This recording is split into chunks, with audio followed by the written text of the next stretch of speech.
Ramuan obat batuk. Kita membutuhkan cuman 2 macam. Hanya bawang putih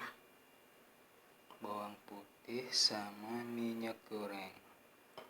Buat jadi minyak urut untuk mengurut bagian dada sama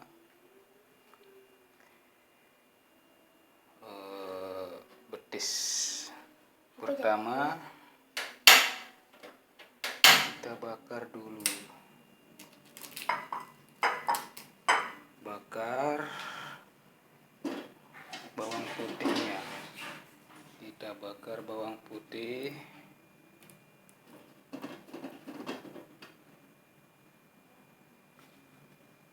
Setelah dibakar sampai mengeluarkan warna agak kekuning-kuningan,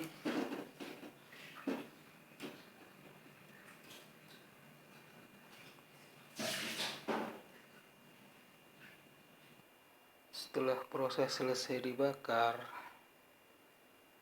lalu kita campur dengan minyak goreng tadi secukupnya, dan kita haluskan seperti ini.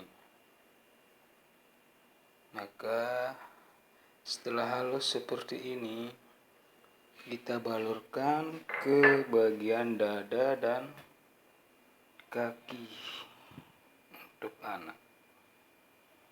Sekian dan terima kasih. Selamat mencoba. Selamat mencoba dan terima kasih.